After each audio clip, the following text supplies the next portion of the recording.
vinyl figures. I just got it. My little buddy. That's rad. My good luck charm. All righty, gentlemen. We are live. And yeah, as usual, we're a little delayed. So what always ends up happening is like it takes a second for our viewers who are waiting to get the feed, and then we kick in. But Zach was saying that you just got that thing from the gate. Oh yeah, if anybody recognizes, this is the little creeper from the inside that comes out of the break the geode. There's a hole in the ground, and these little guys come out, and Steven Dorff has to battle them, and he gets an eyeball in his hand. And the gate. It's a kids movie, PG-13. Should have been Andre Gower had to battle that guy. Should have been. Did you audition? Did you ever audition for the gate or anything? Of course. You and Steven Dorff would be good like brothers. You and 7 million other people get in line have said that. I've known Steven my entire life. It's great.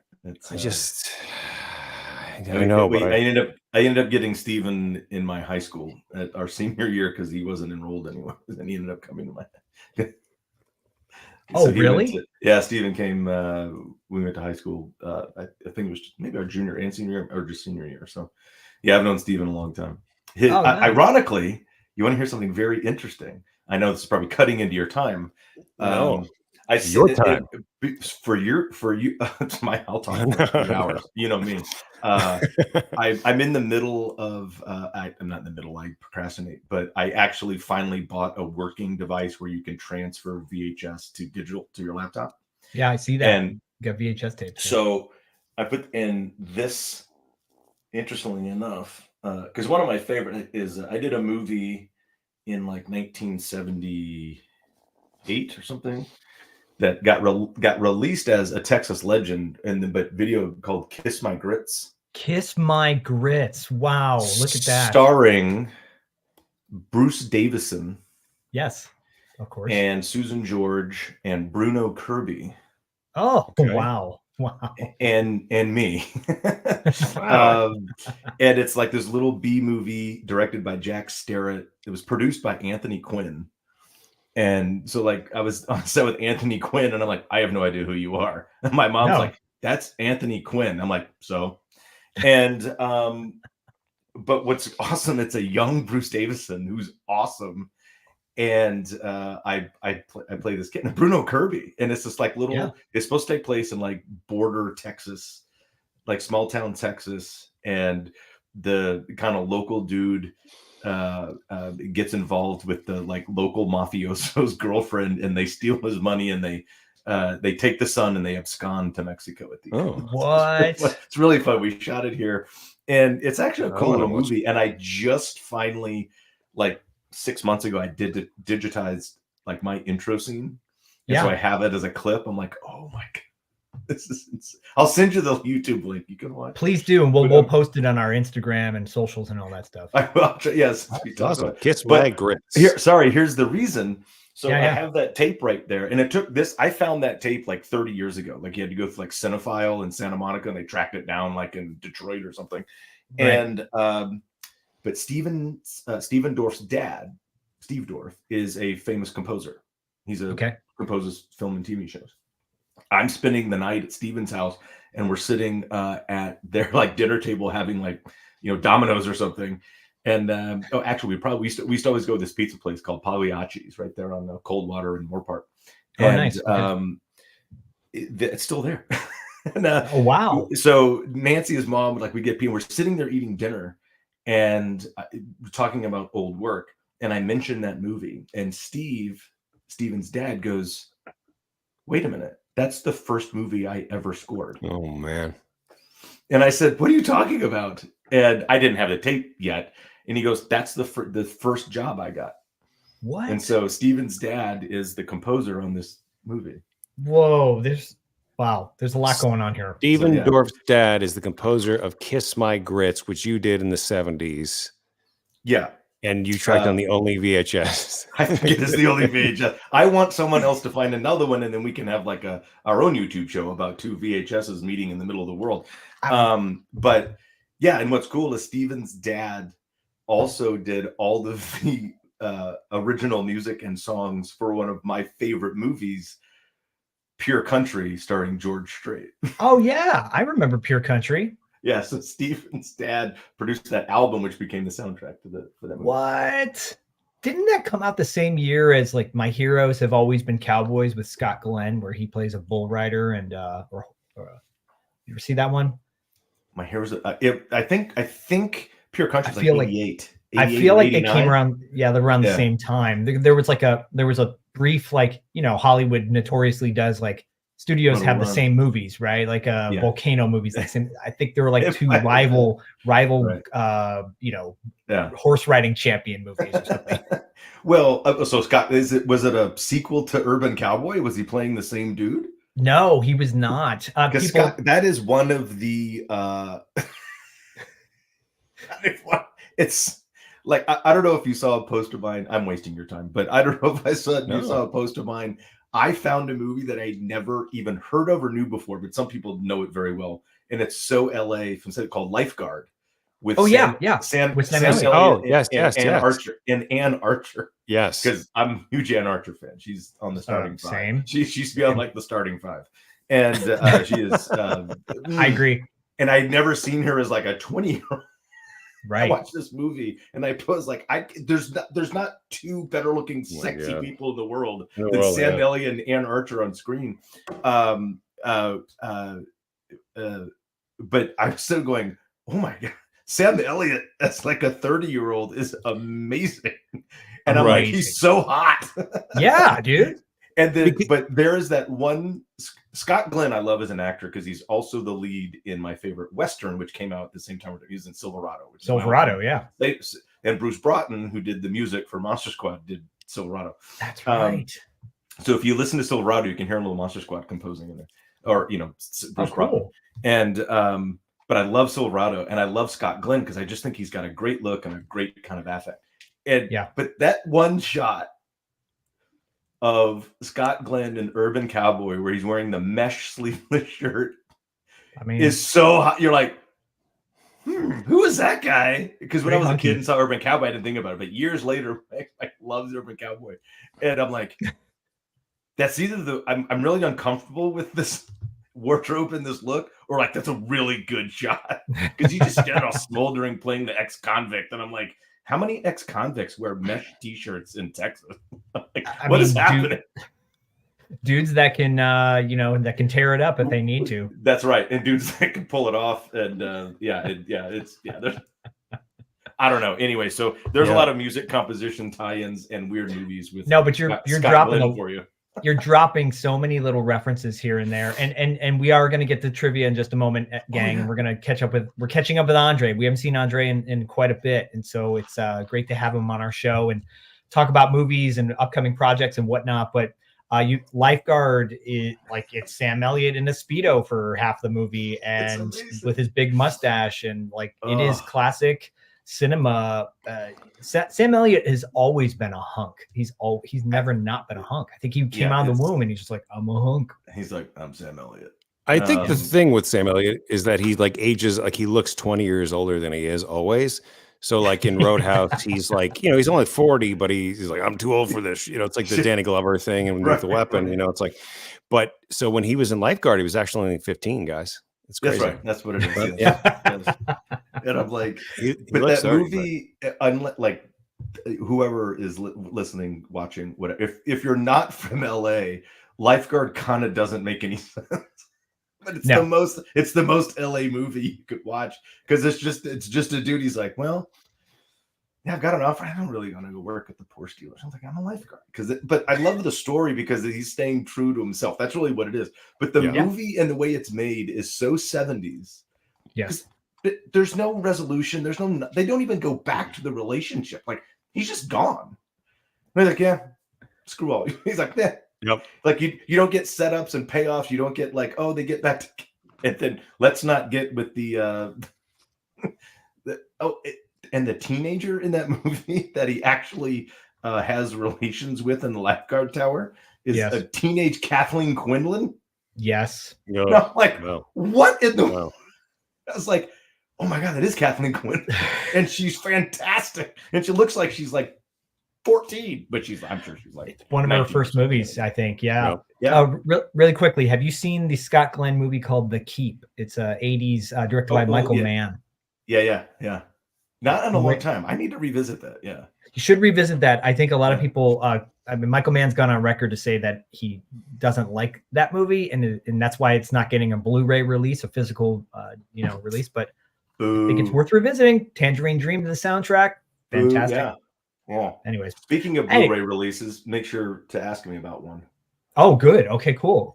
We are, Dustin. You beat Matt Adler in our last celebrity face-off, and now today it's me versus Andre. I beat him so bad. He's still black and blue. Oh yeah. He'll be back in September. That's stupid. Anyway, hey guys, if you're just joining us, welcome to our live monthly trivia. If you're a first timer, we do this every month with a new special guest. Today's special guest, we are so happy to welcome back, is our good friend Andre Gower. You know him from the Monster Squad as the leader, Sean, of the squad. And of course, as the director of The Wolfman's Got Nards, which is the kind of revisiting documentary about the lasting legacy of the Monster Squad some 30 plus years later. Andre, have you, since the documentary came out, is there even more, has the legacy grown since the documentary? Have you found? It does. And I think what it is that original kind of fan base that started to grow once we had the resurgence now almost 20 years ago. It's now even new audience. So it's not only offspring of them, which I think that there is even new, because now we're in a completely whole generation. It's not just like, millennials or Gen Zers that are like, kind of retro weird kids that like to watch old stuff, because there's some of those, but there's even younger kids who I guess are technically Gen A category that are, like they dig it, and they're watching it, or they're going to these screenings and things like that. I'm like, it's really interesting that even with new young audiences, something like Monster Squad will connect. But then that's kind of what we interrogated in making the documentary, is why this connected with the original fans. And we thought it was just that group, but it has legs. And I think the archetypes and the themes and the characters and the story itself, it doesn't matter what generation and age you see it, you're going to connect with something with it, because it's archetypal kind of, and it goes back to almost why the power of myth, so, and it's these super simple things that I don't think that Fred and Shane were aiming for, but ended up with, because of the authenticity and the heart that it was made with and written with by those two as young guys, and now that we're all old and decrepit, it's still, it's just fascinating. I'm getting ready to go on the road in the beginning of August, and I don't get off of it until the end of October. Oh wow, I'm glad we caught you when we did then. Yeah, well, I mean, I like to podcast from the road because I bring my travel stuff. I bring my travel. Yeah, I bring a travel mic, and always have my headphones. But we've got screenings at the Mahoning Drive-In. We've got New Jersey Horror Con, and then we go to Cleveland the next week. So that's 3 weekends in a row, bang, bang, bang. Awesome. And then, we're in Des Moines for Galaxy Con, and then we're dropping down to do a show at the Omaha, Nebraska Alamo Draft House. And then we go to Richmond, Virginia for another Galaxy Con and those two they have the cast, like all the cast is coming too. Like it's not just Ryan and I. Wow, and then we're doing a really cool thing that really hasn't been announced yet. We're doing a couple of Virginia Alamo screenings in like 2 or 3 locations.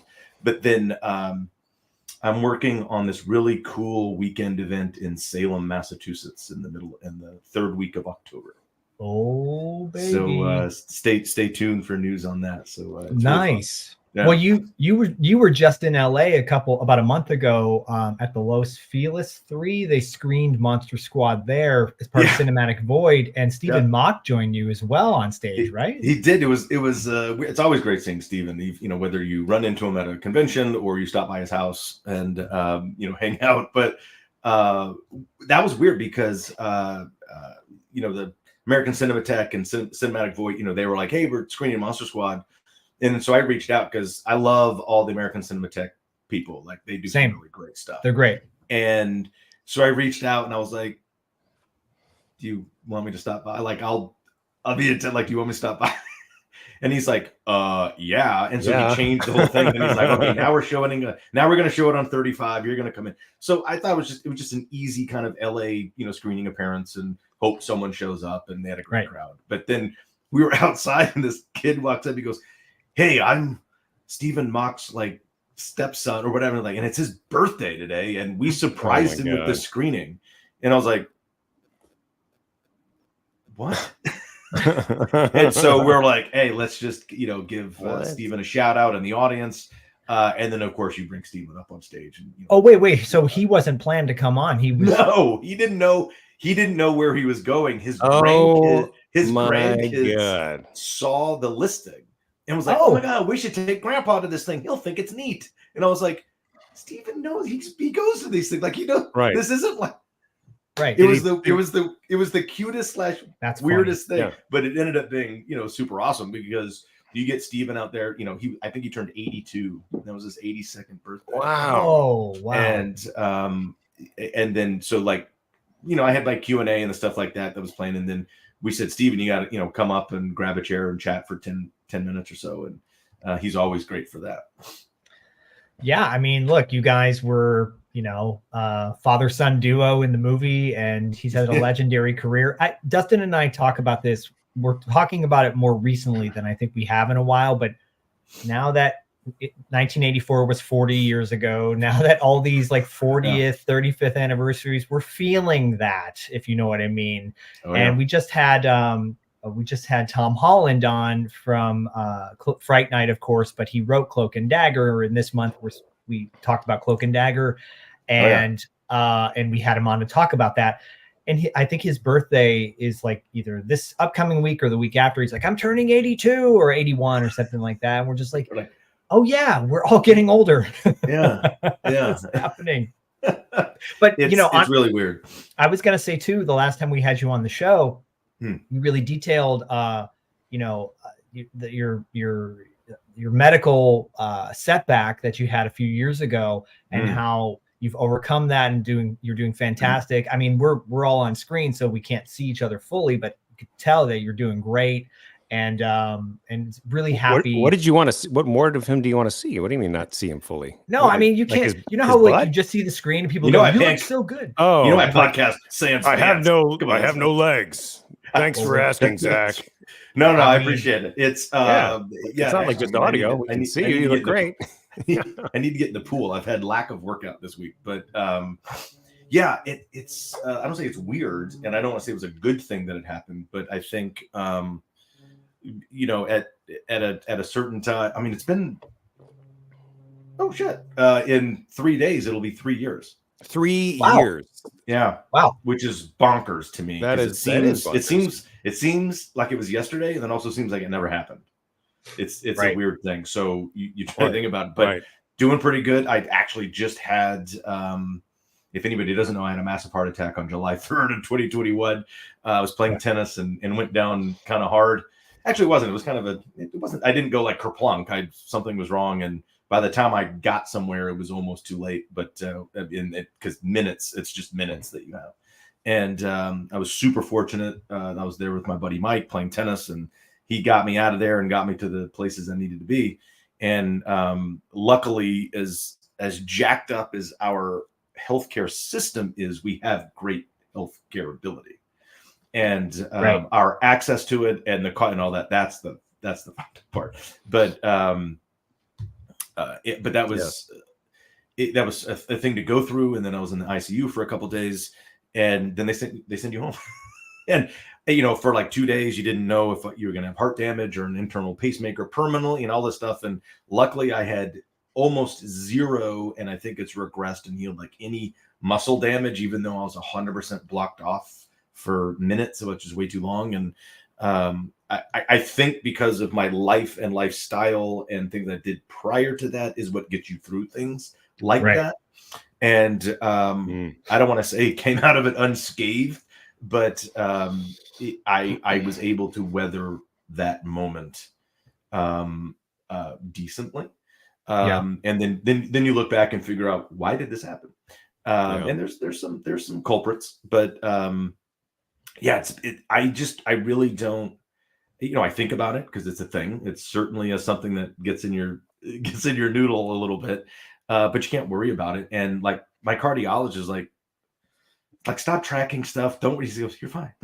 Yeah. And I'm like, okay. Like, how can I not? How can I not? Yeah. But yeah, I'm on an interesting, because I have the acute, I have a stent, you know, because I had a rupture and it blew out. So I had a stent and repaired the artery wall. And, you know, that takes like a year to kind of grow back and grow over. So you're off the medications to prevent issues with that. So that was good. I didn't like that medication, but you know, it's still a, you know, whether what you read and what you like do, we're on a kind of we're on a new science goal of really tanking my LDL cholesterol, which is the bad cholesterol.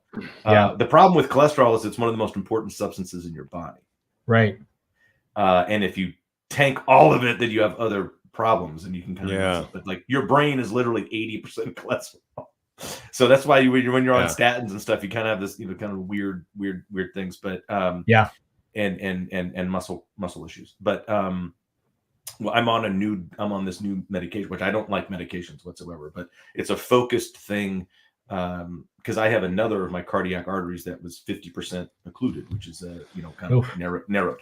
And with the new science, this is just the update for me. Like the new science, like statins are great; they're really hard on your body, but they kind of stop the progression of if you have buildup and narrowing of cardiac arteries. The new science and new goal is if you can actually tank your LDL, that occlusion can actually regress. Wow. Okay. Without, you know, surgical intervention or stenting or anything like that. And so we're trying that. So I'm on a new drug called Repatha, and it's an injectable thing, which is, you know, you're like, but those are great. I mean, everybody that does Ozempic, it's the same thing. It's in your leg, like, And but yeah, I'm tanking my LDL. So I'm okay. So it's good. So those are, if anybody, you know, has issues or questions like that, go see your doctor.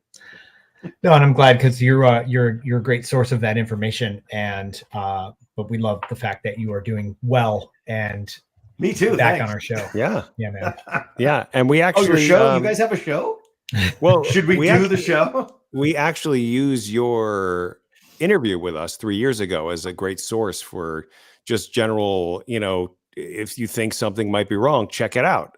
So I really encourage everybody, check it. Andre did an amazingly vulnerable and an interview with us. I guess it was a little bit after. I mean, you had recovered enough to appear on the show. Certainly, we weren't doing it from the hospital, so it was not 3 years ago exactly, but it was in 2021, and can't thank you enough for that. And it's really, you know, it's still like one of our most listened to episodes because that's awesome. Of that component. And and then other people are like, why aren't you talking about the Monster Squad? I was like, because we already did that too. Yeah, we did that too. We're going to continue to do it. Yeah, it's all good.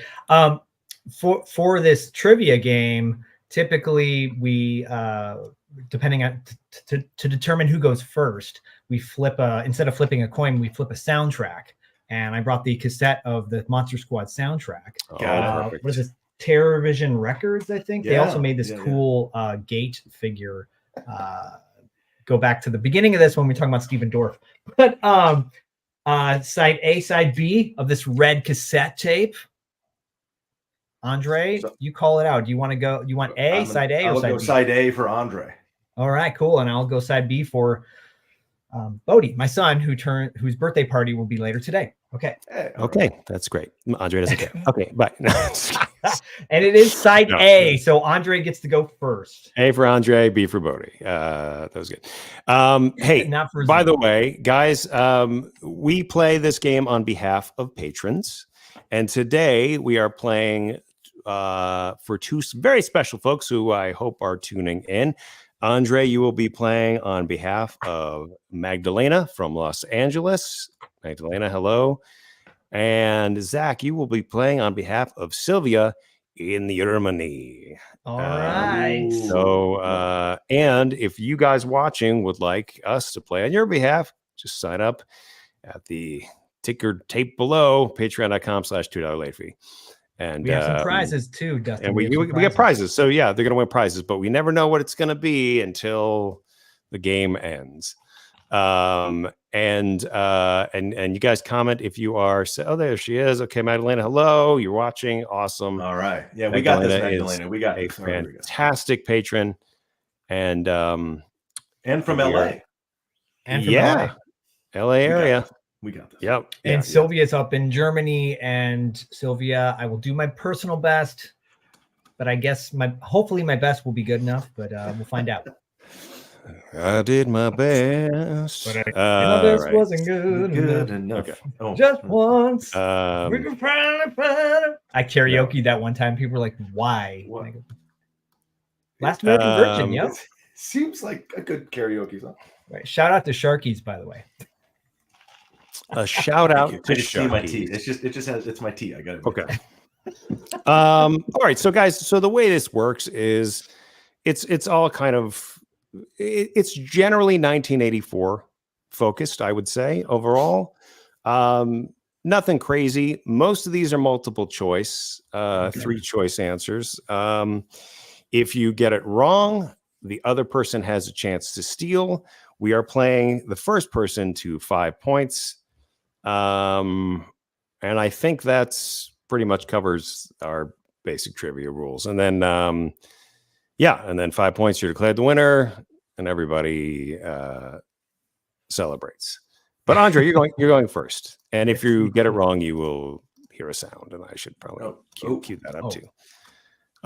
Okay, so Andre, this month, this is question number 1. Finally getting into it. Here we go. This month on $2 late fee, we covered the film Cloak and Dagger, as we mentioned, from 1984.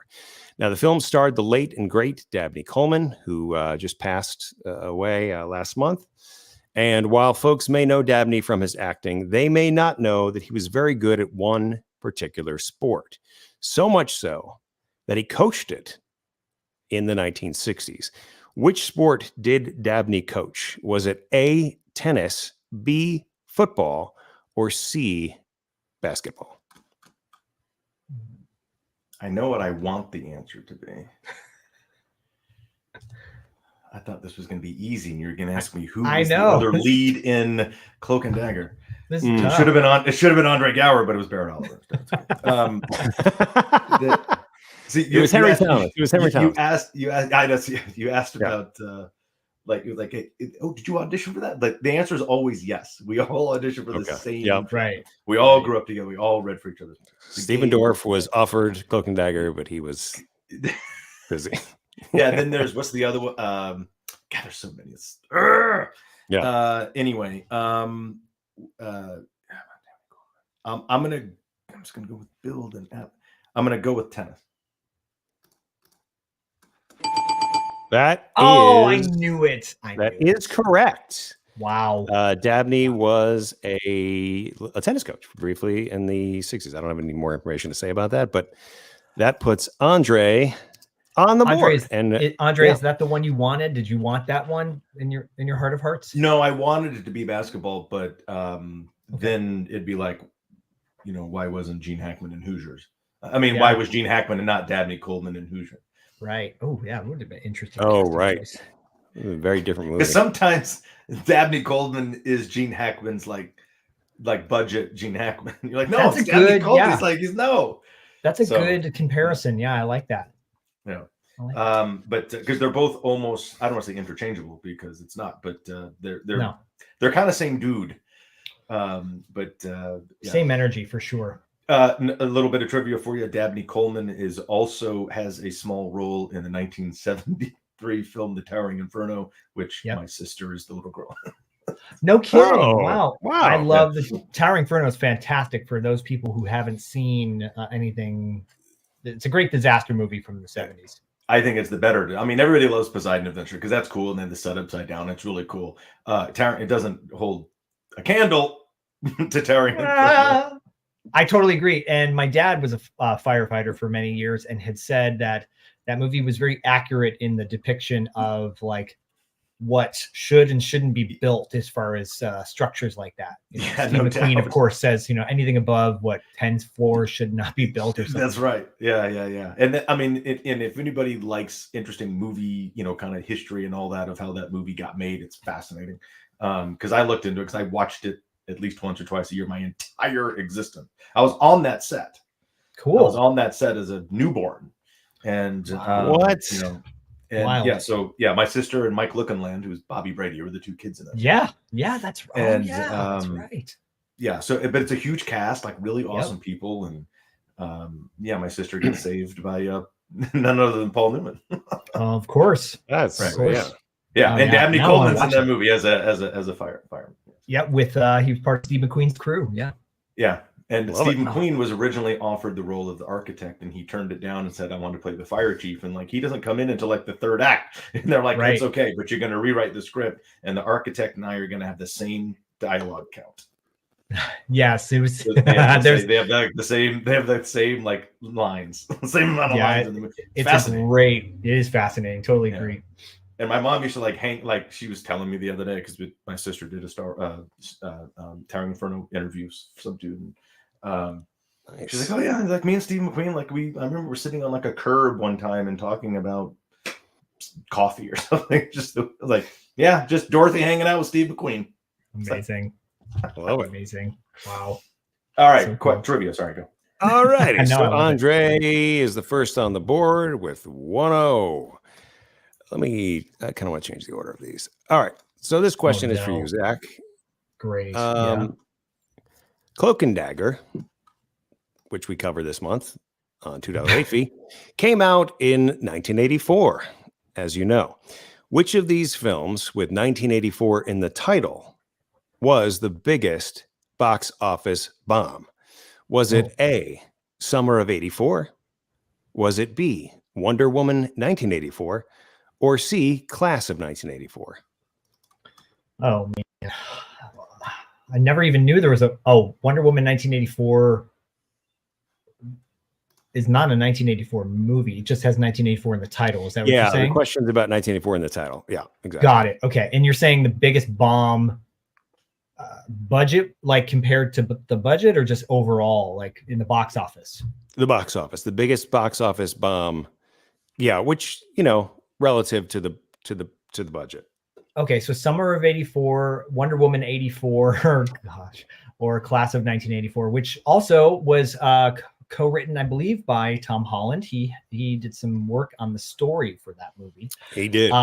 And I love Class of 1984 with Perry King, of course, in the lead role of the teacher. These are all good facts that have nothing to do with your answer, but I'm gonna go with. You're very smart. You're very smart. Everyone is. And I can't stand Wonder Woman 84 because there's no music in it. There's no 80s music in Wonder Woman 84. It's terrible.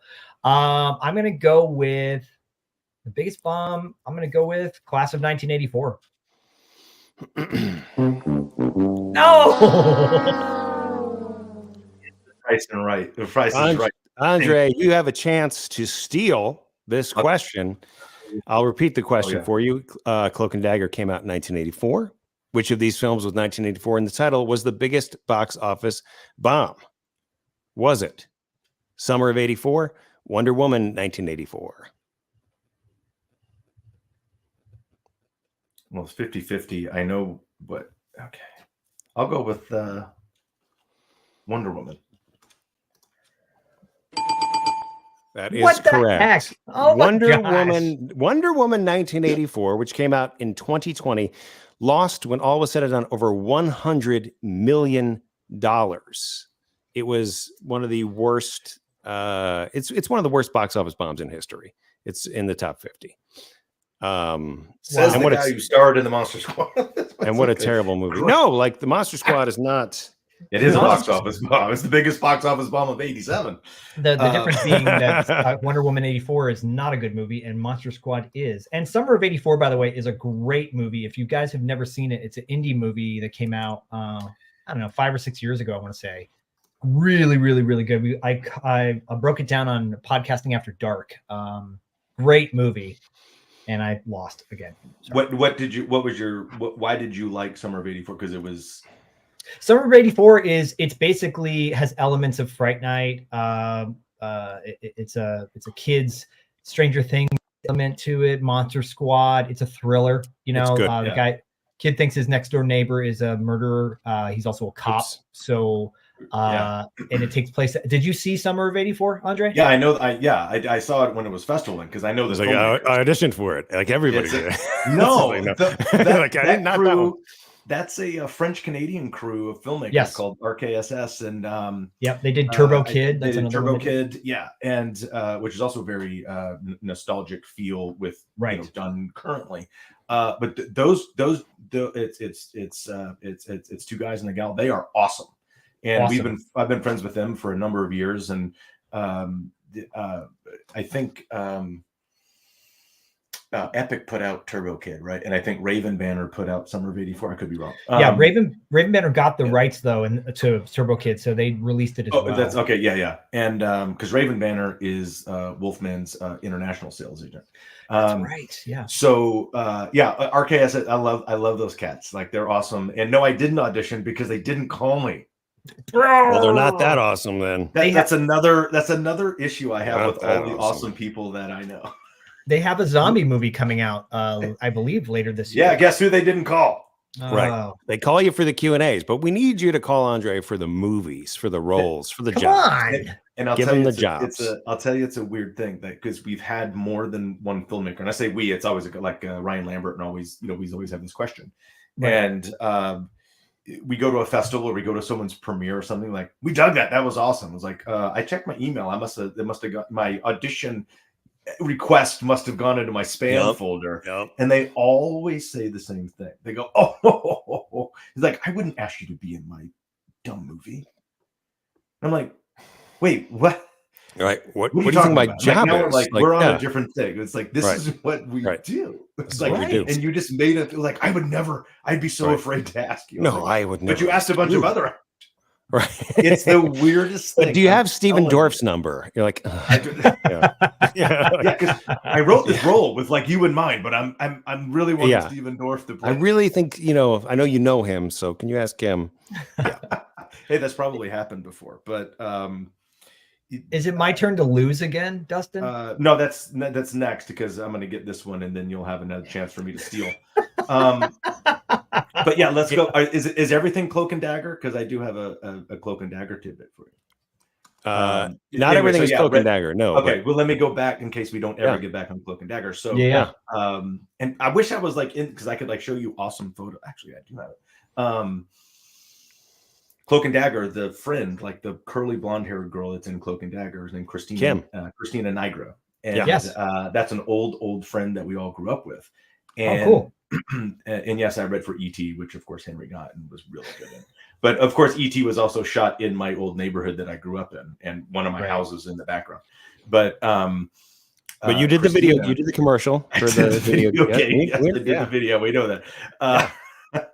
But Christina Nigra, who's now Christina Nigra Johnson, is just wonderful. She, grew up and she was on another TV.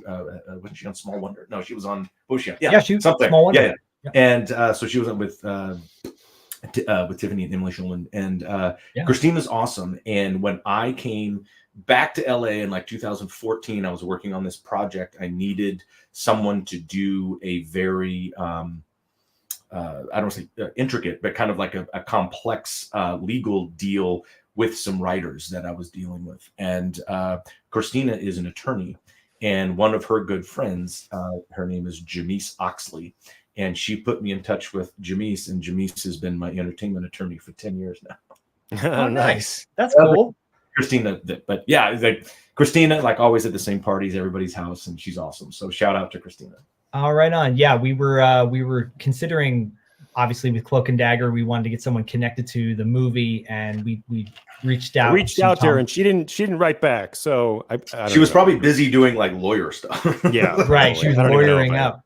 I have nothing like that important to do, so it's good. Well, maybe we can get her on our fund. We have a fundraiser in September, everybody. We do our fundraiser for Momentum Wheels for Humanity. Matt Adler and Laura San Giacomo are part of the charity, as well as Nestor Serrano, et cetera, et cetera. We always have celebrity guests. Hopefully, Andre, you will come on for that. It's a live show we do with prizes and stories and music and et cetera, et cetera. That'll be in September. But yeah, maybe we can wrangle her on too, talk a little Cloak and Dagger. Oh, that'd be great for you guys. Yeah, I'll see. I'll try to put a good word in because she may not know you. Thank you. Yeah, well, she will now. All right. Okay, is it my turn or? Yeah, it's your Zach, because I just got another one right. Okay, so Zach, this is a question for you. It is a classic Zach question with no multiple choice. Great. Good luck. This month we covered Cloak and Dagger, starring starring Dabney Coleman and Henry Thomas and Christina Nigra. In parentheses, that's my question. Now, Cloak and Dagger has 2 connections to Psycho 2. What are those connections? And you need to tell me both for a complete answer, please. Great. Okay, so the first being, it is the writer and director. Please tell me. Okay. Well, the writer, of course, Tom Holland. Oh gosh, and why am I blanking on the director's name right now? It's the director. But I don't know his name. I'm blanking on his name. Oh, I can steal a half a point. Yeah, you can. Oh, and I know that's true. I know it's true. I know it's true because he directed. Sorry, I just expect more from you. Sylvia, I'm not tanking on purpose. Sylvia, I promise you that. It's rigged. It is. Now, I'm better at the questions than I am the answers. Now, Andre, you can just tell. You can, if you happen to know who it is, you can just tell me. Isn't it Franklin? Yeah, I was going to say. What was the name? Franklin? Richard? Is it Richard Franklin? It is Richard Franklin. Yes. Yeah. Yes. But I knew that. I was going to say Ben Franklin. But you can't steal half. You know what I mean? You can't steal half an answer. I don't want to anyway. Zach's already done. Come on, wow! Don't give him a sympathy. Well, that was a special question for Zach to, in case we were in this situation, in case that we went down early. But so I'm not going to add any points on that board, but I'm very impressed with Andre knowing that, and I'm sad. Very small world. It's a very small. Zach did not. I have the Franklin part. Would you have given it to me if I said Franklin? I would probably consult the judges. You would have said Ben. Yeah, I would have said Ben. Right. Franklin Pierce. Then it'd been like Roosevelt. Maybe. Maybe that's probably not. Maybe we're probably not. These are not obscure as most people think they are. I know they're not. Yeah, this is tough. You guys are way granular than I am. Oh yeah, no, for sure. But also, that's Andre. Would you have known both parts of that? Because we've been dancing in Tom Holland land. So that's the only. It's just that topical. Was a given. Yeah. That was just topical. So yeah, I would never. I dug that one. Yeah. Anyone off the street to be like. All right, Zach. So this is going back to you, a chance to get on the board with your first point. Okay. Psycho 2 came out on June 3rd, 1983. Which of the following is not a real critic review of the film? Okay. Is it A, a person would have to be as crazy as Norman Bates to even think about helming a sequel to Psycho. But the shocking truth is that this intelligent follow-up in no way soils the memory of its classic predecessor. Is it B, welcome back Norman Bates, welcome back summer movie fun? Or is it C, shockingly good for a 23 years later sequel, making the bold choice to make the original's antagonist its protagonist? And you know what? It works. It works very, very well. It's a lot of words, but I can repeat it if you want, but I feel like... No, I don't think I need that because I don't believe you would come up with such long-winded quotes from critics to to throw me for a loop. So I'm gonna go with the B one.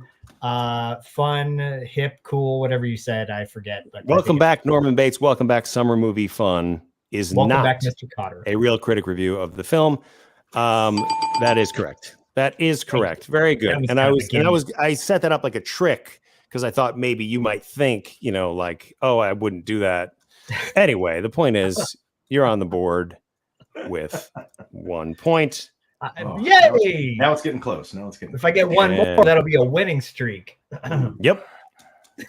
All right. Love that line from Major League stuff. If you get one more, that's a winning streak. We're out of towels. Wasn't that dude the voice of Eeyore also? I think he was the voice of Eeyore.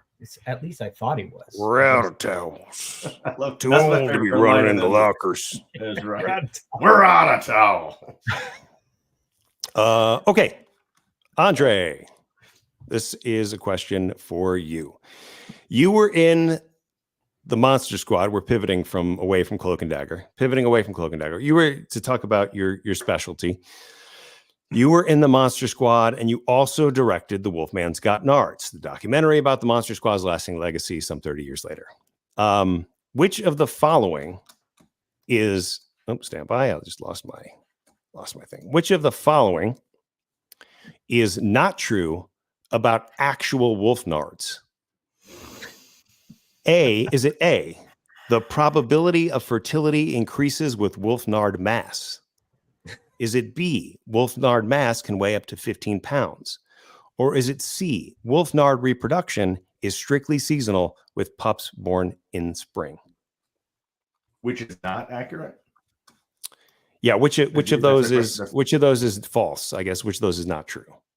I'm going to go with B, the size of the nards. Although size matters in a lot of things, but that's a lot to carry around. The 15 pounds. 15 pounds. I knew it.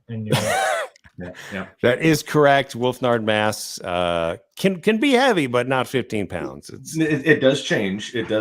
But that's quite a lot. It does change. So very good. You are now an expert on Wolfnards. Completely. You get a certificate. Now we're complaining that we would say that would be a lot, and we do probably need to give a little bit of acknowledgement and shout out to the ladies in our lives. Are like, that's nothing. Right. We care. Look, come on, guys. Come on. You're 15 pounds. It's very true. It's very true because many breast reductions start deal with this 15 all day. Yeah. No, it's really true. Every day, and don't complain. I will share a little.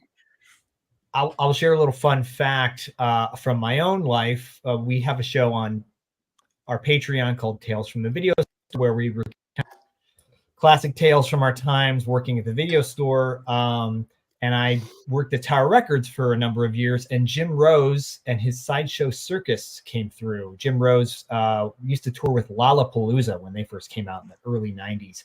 And they did an in-store appearance with stilt walkers and fire breathers. And then Jim Rose did some interesting things with his genitalia, and one was hanging weights from his genitalia and then tying it into a knot, and then proceeded to shake everyone's hands after he was done doing said knot. And I asked him, I politely declined to shake his hand after he was shaking something else. So, and then he went to go eat pizza without washing his hands. It was very disgusting. So, anyway, all pre-COVID, of course. Yeah. That's we all have tales. Probably good. Tales from the Video Store. All righty. Well, Andre leads the pack right now. The pack, a little play on wolf stuff. Oh, nice. It's not that good. 3-1, Zach. This next question is for you. Come on. All my NC State fans liked it, though. But right? Okay. Zach, one of the biggest, the hugest, most successful movies from 1984, one of my personal favorites, was Beverly Hills Cop. Yes. Now, Beverly Hills Cop 4, a.k.a. Axel F., comes out this week on Netflix. Are you, Sure are you does. excited? That's not the I answer. am. I'm a little disappointed that it's not coming out in the theater. Yeah. Well, not so shocked, but just disappointed. Same here. Andre, how do you feel about it? We're just take a little pause in the middle of the question asking to. I just saw the teaser on Netflix yesterday. Yeah. And I think it should be funny and cool if Murphy isn't like, the problem with movies like this is if everybody tries too hard. Right. Because they're like, you almost need to dial it back a toggle or two. But I look, everybody is it's great cast, so it should be good as long as it's written well. The only problem with it, I was like, I think they missed, if you're going to do a nostalgic movie but updated it and it says Beverly Hills Cop Axel Foley, it should have just been Beverly Hills Cop AF. Oh, good point.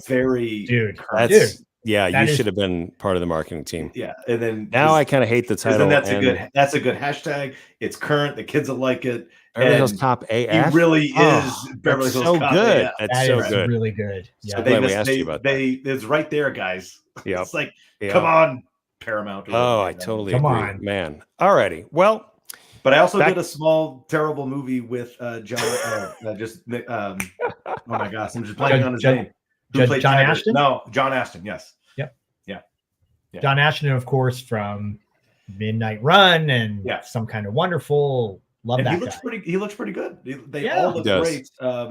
It's gonna be great. Kevin Bacon's in it. Like, come on. Yeah. Right. Kevin Bacon's in it. Anyway, okay. So Beverly Hills Cop question. Okay, back to the question. So Beverly Hills Cop, right? Big movie. Beverly Hills Cop 4 coming out this week. Beverly Hills Cop 3 took place at a fictional amusement park. Zach, what was the name of that fictional amusement park? Was it A, Wonder World? Was it B, Wonder Time Adventure? Or was it C, Wonderland Funland? This is a callback to last month's trivia with Matt Adler. When Zach made up a weird answer in the middle of his question. And it was Woodland Funland, by the way. I called it wrong? You sure did. So I know that's not the answer. I messed it up. Fun fact, they filmed Beverly Hills Cop 3 at Great America in Santa Clara, of all places. And that's all right. I want to redo my question. Was it C, Woodland Funland? Oh, I'm going to go with A, Wonderland. I'm sorry. It is A, but it's Wonder World. But you chose A, yes. Okay. But you got it. But you got it. That's good. That's good. What a callback. I messed up the recall and Woodland Funland. Too much wonders. Our buddy Lee Rainey up in Canada has a season pass for Woodland Funland. Yeah. So Andre, thanks for reading it before I can put it up. That's very very helpful. You're a great host. I'm doing like a million things over here. Just okay. Let me run the show. Just stay out of the comments. Focus on their answers. All right. Anyway, no, I'm kidding. All right. Hi, Lee. Good to see you. And good stuff. All right. We got a game. We got a game. We do have a game, guys. This is a reminder. Andre is winning 3-2. All righty. This question goes to Andre. Okay. What do we like? Okay. Andre, you're the director of The Wolfman Scott Nards. In The Wolf of Wall Street, what did the actors snort? Cocaine. It's called cocaine. Oh no, it is called. Yeah, they did snort cocaine. But what did the actors snort up their noses as a substitute for the scenes involving cocaine? And it is a multiple choice. So, is it heroin? Did they snort? Oops. It's not heroin. Did they actually snort heroin? Did they snort was it A, powdered lactose? Was it B, crushed B vitamins? Or was it C, powdered gelatin? Interesting question, Dustin.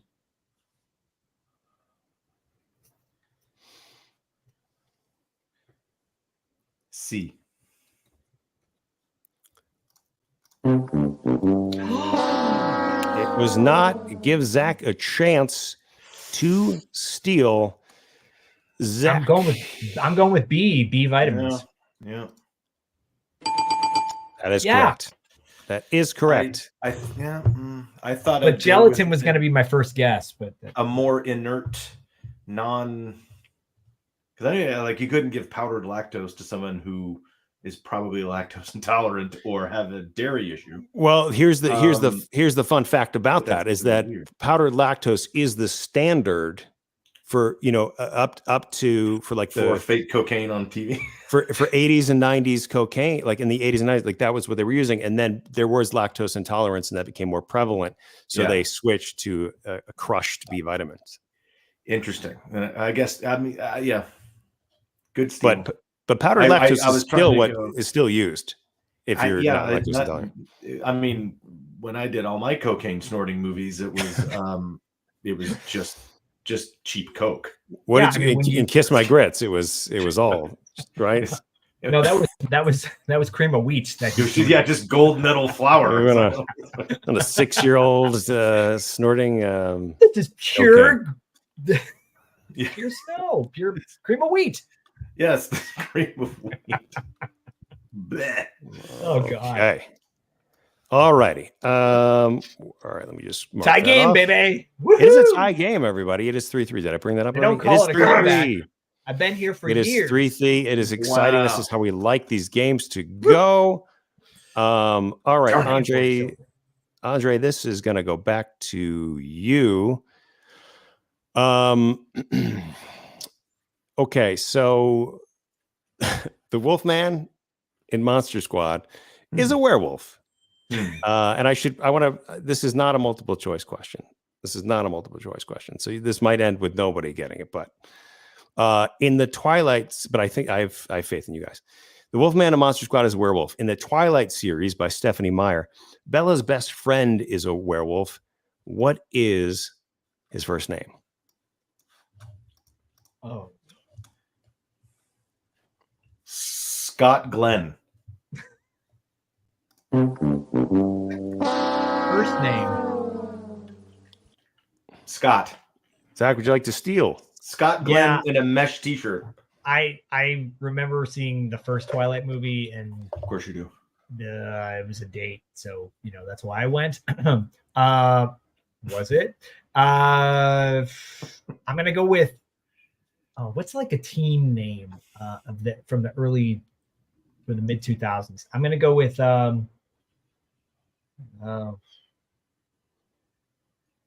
Rex. Dylan. Jacob. Yeah, Rex. Dylan. It's gotta be like Dylan. Rex. I don't know. I think I'm gonna go with a team name like Rex. How many Teen Rexes have you heard of? Who in the world is named Rex? Rex Manning is the only Rex in movies. Rex Manning Day. That's it. That's the only Rex. Done. No, guys, you may have been familiar. I think you let down a lot of Twilight fans here. I just want to say, bummer. Team Edward or Team Jacob. Jacob. I said Jacob. Did you? Yeah, no, after my Jacob. He said Jacob. I should have just said Jacob. Jake. Yeah, Jake is that. Oh, I'm sorry. That's all right. I don't have my Twilight chops. Yeah, sorry, I'm Team Hogwarts. I'm not. Yeah, no doubt, definitely. Listen, Ashley Green is a delightful person.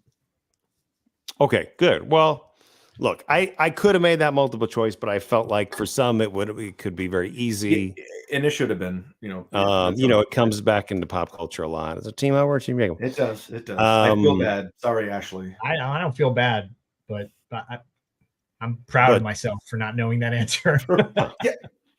Yeah, you said it. I'm proud of both. Andre was thinking it. He doesn't have to say it. I'll just say it for both of us. Alrighty. So the score stays tied at 3-3. No points were awarded that last round. We move on. We go back to you, Andre. Okay. In 1984, staying in 84, Apple Computer Incorporated unveiled the first Macintosh personal computer. How much did a personal computer sell for at that time? Was it A, $850? Was it B, $1,275? Or was it C, $1,995?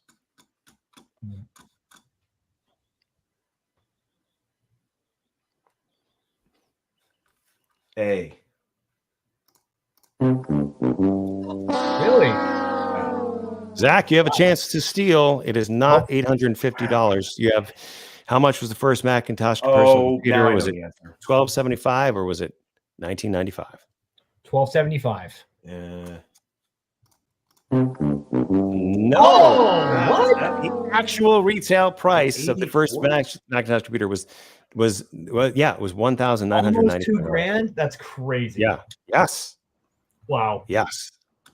Yes. So no For points the, awarded for the there. Mac, for the Mac in 84. Crazy.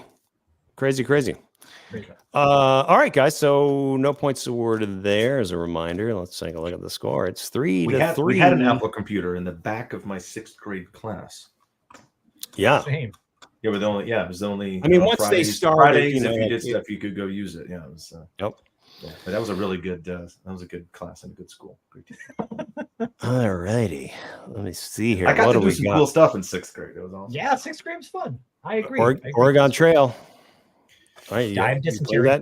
Okay. Yeah, you died of dysentery, and I went. That was 1, 4th, 5th, and 6th grade was really, and then like a month of 7th were the only years I went to public school, and because most LAUSD schools don't like if you have to give them issues about working and being in and out of class and stuff like that. So I just went to awesome private schools.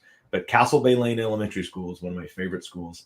And 6th grade, you split in. There was 2 6th grade classes, and I had Mr. Fields' class with Dr. Fields, and he was actually a psychologist, and he created his own special curriculum that was only that class, and it was a way to approach learning and how to do stuff. You know, I still do things to this day that we did during that curriculum in that class of how to organize things, and I went all through high school and college organizing my work the way that he taught us to do it in 6th grade. And then at Castle Bay was one of the first schools. It wasn't called the Magnet program back then, but it's what the Magnet program is. And so on Fridays, I left that class and went in with like 10 other kids to a different classroom and did all this other cool stuff. And in that program, I may have been, how old are you in 6th grade? I don't remember. 11. Yeah, you're 11ish. Yeah. Yeah. At that time, we had to get special permission from the school board and the state because I was the youngest person in the state of California to dissect a frog. Wow. And first year that they started the DARE program, my school was one of the first DARE schools. Wow. Oh, wow. Whoa, look at all those fun. Those are great fun. place. Yeah. Love it. Yeah. Castle Bay Lane. All my Castle Bay Lane peeps. Yo. You woke my dog up for those 2 statements you just made on Trace. She was like, "What? Dissecting a frog and DARE?" Yeah, very cool. So it's we got to do some neat stuff. But what we also didn't realize is that special program was actually the state government actually tracking certain kids and then giving a psychological workup and telling your parents what they should do. Yep, that makes sense too. And it was very in-depth and very scientific, apparently. And we thought we were just doing cool field trips and experiments, but it was testing. It was actually like testing that you were unaware you were being tested.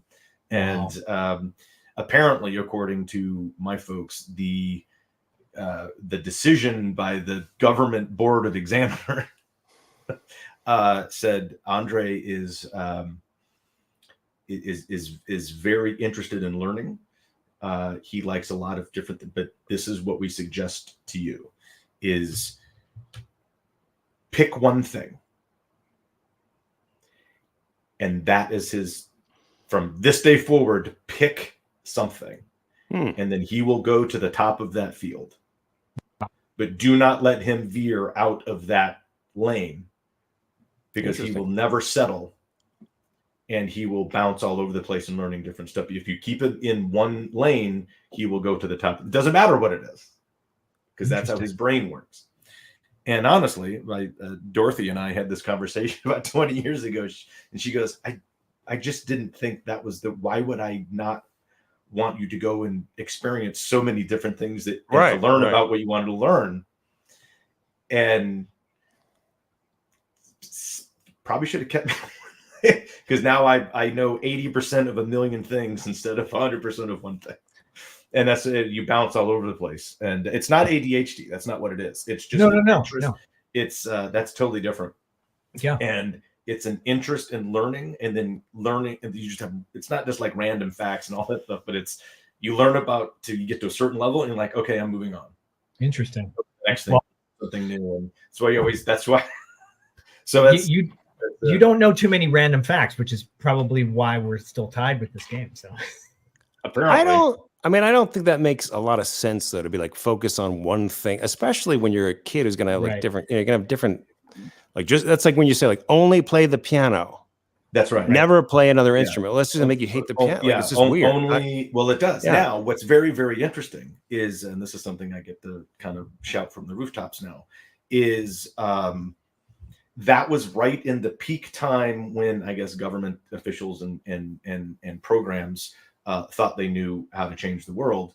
And it started 30, 40 years ago, especially in US education.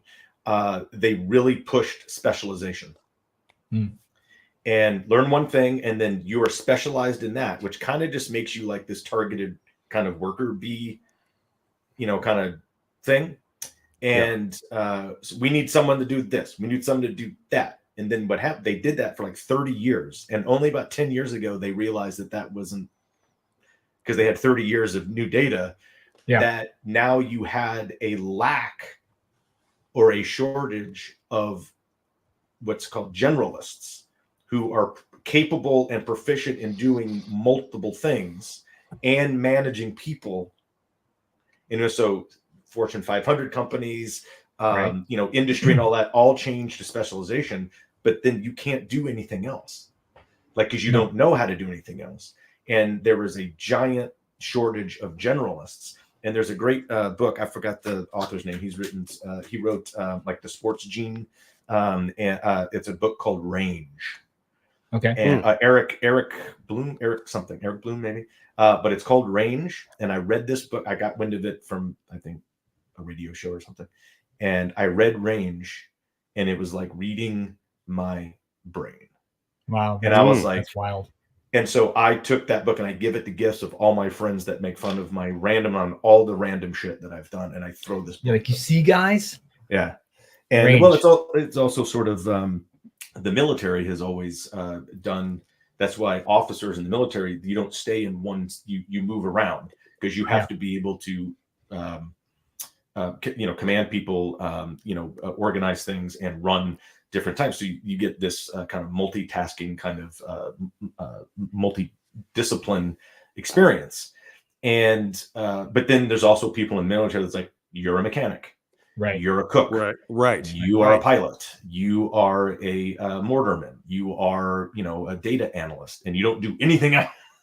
But you have to have people that run it. And so big companies and even government offices over the last decade and a half have actually been hiring generalists instead of people with like 4 degrees in the same thing. Interesting. Yeah.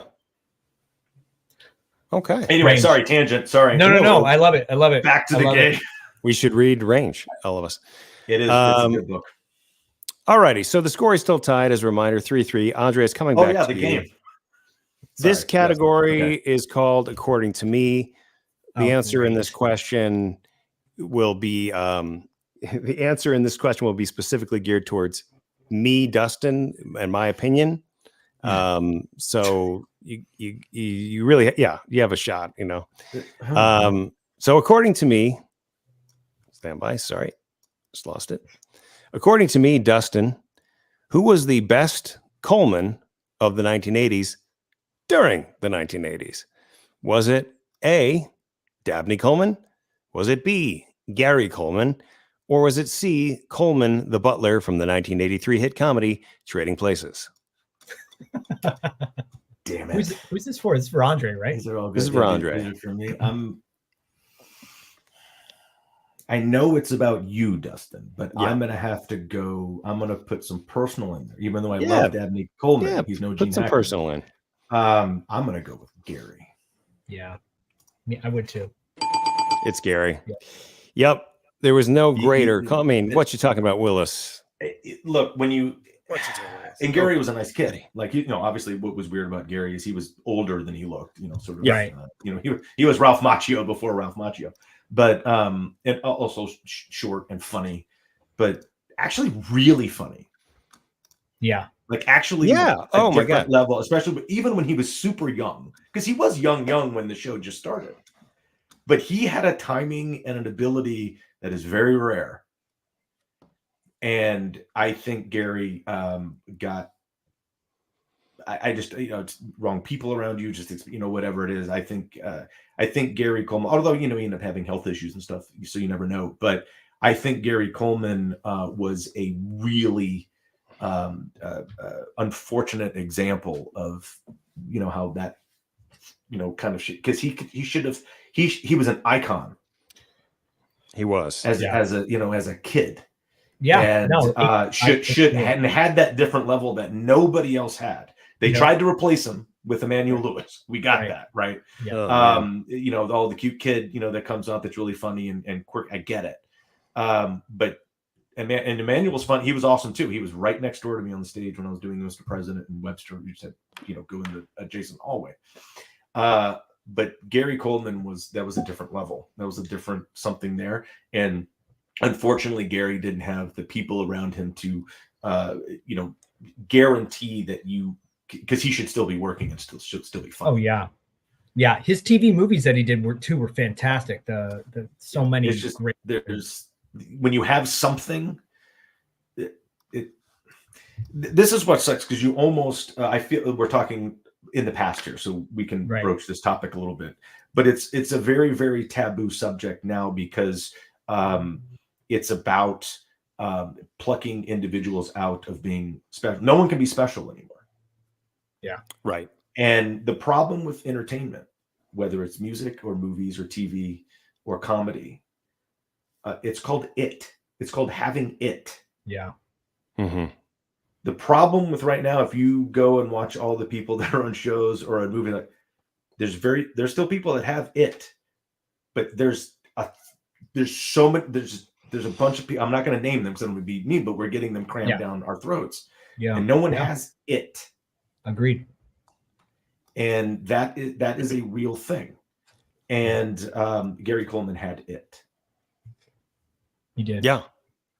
He did. It's tragic. And, I mean, it's a thing. But look, humans are humans. People make choices. But I think also your environment and getting chewed up and ground out by a machine sometimes is not really good. But it all depends on who you have with you and around you.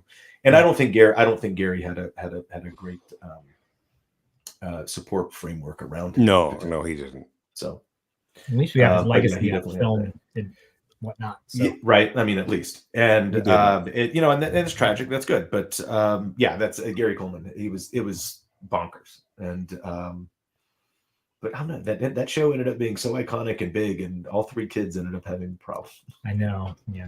Yep. You're about to beat me. Hopefully not. So. I'm going to do something I've never done before. I want to try something to kind of level the playing field with this last question. Kind of level the playing field. Okay, fine. Well, you know what I mean. Like, like it's just a little bit interesting. Is it whoever starred on a show with Mr. Drummond wins the game? Then I win. Hey. Yep. Where's my buzzer? Damn it. Okay. Yeah, it's whoever knows Stephen Dorff and has his casting reel on VHS behind him. What? I have it. Conrad Bain. His commercial reel. Conrad Bain was a funny guy. Oh yeah, super nice guy too. Yeah, really funny. Amazing. Go watch old episodes of Maude and then watch different shows. Like, oh yeah, this is funny. Yeah. Really funny. Theme song to Maude. Okay, so what I'm going to do here, and so sort of writing things down, is you're each going to have 20 seconds for this question. I'm going to, alternate. Andre, you got the last one. So Zach, I'm going to start with you. You're going to have 20 seconds to give me the top girl baby names of 1984. There are 5 top girl baby names. As many as you can answer in 20 seconds, you will get a point for each answer. So let me know when you're ready. We will start the clock. I'm ready. All righty, go. Jessica, Sarah, Jill. Yes. Jane, Beth, Barbara, Deborah, Claire, Charity, Faith, Christina. That is time. All righty. Excellent work. I'll save this. We'll do a nice cliffhang. All right. I won't, Okay. Andre, you will also now have 20 seconds to give me the top 5 boy names of 1984. I was going with girl names. Damn it. I was coming up with other ones. Okay. No, we keep you on our toes here on this show. Names. Okay. Let me know when you are ready. Hang on a second. I'm answering some texts. Right. My mom's calling me. It's always a good time. I'm just getting my brain worked up. Okay. Okay. All righty. Here we go. The clock starts now. Jonathan, James, David, William for Billy and all that, but that's almost kind of old. Jacob, we'll go back to the Jacob question. Scott, Darren, Daryl, Stephen. That is time. That is time. That is no time. Rex Thank was you. in there. There's no Rex. There's no Rex. All righty. What you talking about? Guys. What you talking about, Rex? All righty. So here is the moment of truth, guys. Zach, you correctly guessed Jessica and Sarah for a total of 2 points. The other two, the other 3 names you could have said were Jennifer, Ashley, or Amanda. Those were Ashley. Yeah, I had Jennifer and Ashley. Oh, Amanda. Those were really big. And Andre, you correctly guessed David, but you did not guess Joshua, Matthew, Christopher, or Michael. Wow, so we have a tie. So bad news. This backfired to me. We no tiebreaker. We are tiebreaker. Wait, let's leave it at that. Everybody wins. Our tiebreaker ended in a tie. I mean, we can really. Okay, we can easily, both of them can win, and I can send out prizes to them. I got beat by B vitamins. Damn it. Well, I'm happy. Yeah, unfortunately, I don't have a tiebreaker on the tiebreaker. No, let's do that. Let's tie it. Magdalena and Sylvia win today, and then they get a choice of the Blu-rays. Amazing. All right, guys. This is our first ever tie. Well, it makes sense because pretty good. Yeah, take it. Yeah, well, what a match, man! What an epic match! Woo! That was back and forth. It was back and forth, and we ending just at the 11 a.m. hour, which is great. Wow, shocking! I'm gonna screen grab that right now. Wow. I don't get to ramble on any further. Damn it! Well, you don't want to screen grab that because that sort of gives away the ending. Oh, true. It's like screen grabbing the end of the movie. I'm not going to screen grab it. It's like screen grabbing Kevin Spacey. Whoa. I was going to say Usual Suspects, guys. I was going to say Usual Suspects. Oh, Kaiser Sose. That's funny. The mug break. I don't know. Or revealing something. Anyway. Yes, but thank you, Magdalena, and thank you, Sylvia, and great book recommendation. Yeah, rearrange. All righty. Well, Usually, what do we do? Is there anything? Do we have any clear music here that I can play? I don't even know. Andre, anything you want to promote upcoming? I guess for me, just kind of stay tuned to. It's Dustin's playing music. I was like, it sounded so awesome in the background. I guess for me, just follow me on socials in case you are in any of those aforementioned areas, because Ryan and I will be on the road at conventions and appearances and some screenings. Also, something that I'm supposed to technically allowed to talk about, and I haven't. So I guess you guys get the first announcement. As Dustin mentioned, I am the director of Wolfman's Got Nards. Thank you, by the way. My publicist will be sending you a gift certificate. To Sharkies, please. Sharkies, make it out to. Two quick things. I don't think I have it in the shot here, but what's cool on this poster here is there's a pull quote from Scott Wampler, who was a critic and a movie reviewer and a really cool dude who passed away about 2 weeks ago. And really kind of put a hole in the hearts of the whole kind of genre community, and everybody got together in Austin to kind of celebrate him. I wasn't able to go; I was on the road somewhere else, but that'd have been cool. So shout out to Scott, because he gave us a great thing that we actually pulled as a pull quote for our marketing of Wolfman's Got Nards. But as a lot of people know, Kino Lorber put out a special edition 4K release of the Monster Squad, which the one thing I love that they did is they changed the original post. They kept the poster art, the original poster art, but they made the correction that's always should have been made, and they put Ashley Bank on the poster. And so go buy that just for that. But also in there was awesome because the awesome folks at Kino Lorber, who puts out a lot of cool stuff if you're a collector, asked if they could add Wolfman's Got Nards as a kind of addition and a special disc in this kind of 2 or 3 disc set. So they put Wolfman in that box set, which is awesome because our original release with our current distributor, they weren't interested in doing a physical release. Hence, I asked the question: do you know anything about the Monster Squad or the fan base? And so we didn't really have a physical release. So I thought this would be a great addition, so fans can kind of add, to have Wolfman physically in a good version. Right. And apparently, like everybody loves this 4K release. The Wolfman looks great, and then this box set, it's awesome. What Kino Lorber also wanted to do, and here's the cool announcement, is they learned during those discussions that we with Wolfman have 60 minutes of extras that no one's ever seen. We have extended interviews and bonus features and little music videos and fun on the road that my awesome crew, led by Henry McComas and Wes Caldwell and Aaron Kunkel and all the people we had on the road, Esteban, shooting on this is amazing. And Kino Lorber is putting out a standalone special edition Blu-ray release of Wolfman's Got Nards with the 60 minutes of bonus features. Amazing. And it should be released in October.